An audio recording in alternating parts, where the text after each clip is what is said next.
led me to the study of the spiritual forces with which all of us are blessed. And it was in this field that I came upon a clue which has enabled me to help millions of people to find their earthly destinies.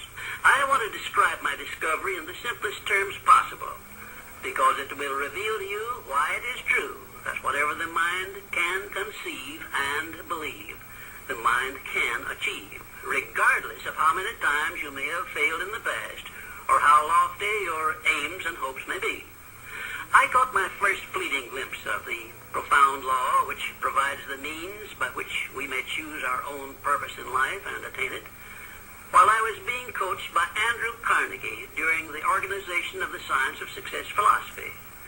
I had just finished telling Mr. Carnegie that I feared he had chosen the wrong person to give the world the first practical philosophy of personal success because of my youth, my lack of education, and my lack of finances. Well, at this point, Mr. Carnegie delivered a lecture that I shall never forget, because it changed my entire life and paved the way for my helping to change the lives of millions of people, some of them not yet born.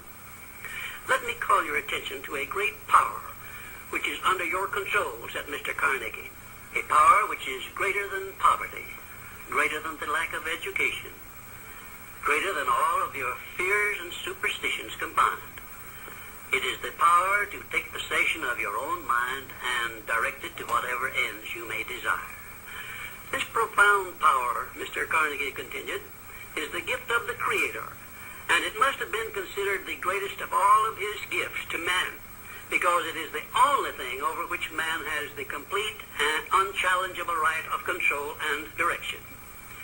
When you speak of your poverty and lack of education, Mr. Carnegie explained, you are simply directing your mind power to attract these undesirable circumstances, because it is true that whatever your mind feeds upon, your mind attracts to you. Now you see why it is important that you recognize that all success begins with definiteness of purpose, with a clear picture in your mind of precisely what you want from life.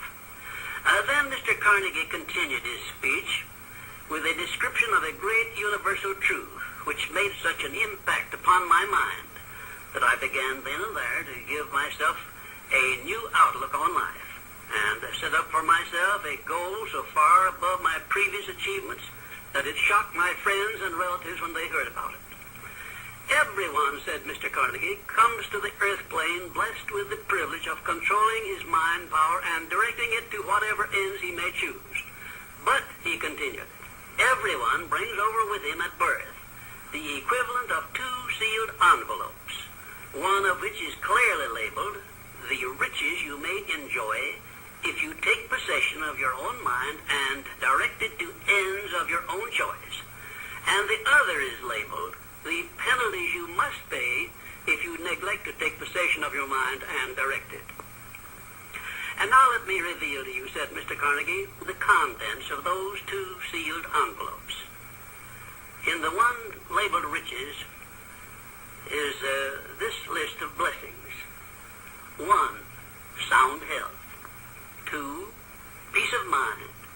3, a labor of love of your own choice. 4, freedom from fear and worry. 5, a positive mental attitude. 6, material riches of your own choice and quantity. In the sealed envelope labeled penalties, Mr. Carnegie continued, is this list of the prices one must pay for neglecting to take possession of his own mind. 1, ill health. 2, fear and worry. 3, indecision and doubt. 4, frustration and discouragement throughout life. 5, poverty and want. 6, and a whole flock of evils consisting of envy, greed, jealousy, anger, hatred, and superstition. Now, my mission in life is to help you and everyone who needs my help to open up and use the contents of the sealed envelope labeled riches. And the starting point from which you must take off if you wish to write your own ticket from here on out for the remainder of your life, I will describe for you in these simple instructions. 1, procure a neat pocket-sized notebook, or something something on the order of this one here, loose leaf affair. And on page 1, write down a clear description of your major desire in life. The one circumstance or position or thing which you will be willing to accept as your idea of success. And remember before you begin writing that your only limitations are those which you set up in your own mind or permit others to set up for you.